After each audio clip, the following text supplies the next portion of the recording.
ગીર સોમનાથના તાલાલામાં કોર્પોરેટરના પુત્ર પર 3 શખ્સોએ જીવલેણ હુમલો કરતાની સાથે જ ચકચાર મચી જવા પામી છે। ગંભીરપણે ઘાયલ યુવકને તાત્કાલિક સારવાર અર્થે હોસ્પિટલે ખસેડવામાં આવ્યો છે। હુમલા બાદ ત્રણેય આરોપીઓ ફરાર થઈ ગયા હતા।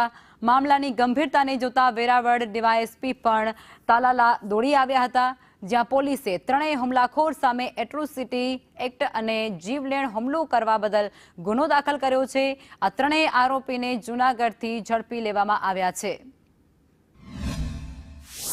जाहिद उर्फे जादू, जाकिर भाई अलाई, तुषार उर्फे बॉस जावेद भाई चौहान तथा अर्पित उर्फे रप्पू दिवेश भाई वाड़ा आ त्रे त्या फरियादीना घर जे आंबेडकर नगर पास आवेलू छे त्या बेसी अने ठट्ठा मस्करी करता होय अने जेना कारणे लोकोने हैरानगति थती होय। जे बाबते फरियादी एमने ठपको आप्यो त्यारे स्थळ उपर एमनी साथे बोलाचाली थई अने त्यारे झपाझपी अने मारामारी पण थई अने आ बाबते ठपको आपवा गયેલ अने तो ते वखते फरियादीनी साथे रहेला माणसों साथे आरोपीओए माथाकूट करी अने आरोपीओ उश्केराई जई के जाहिद उर्फे कादू जाकिरभाई अलाई छे તેમણે ફરિયાદીને જમણા પડખાના ભાગે તેમજ હાથના ભાગે શરીરના જીવલેણ ઘા મારેલા છે।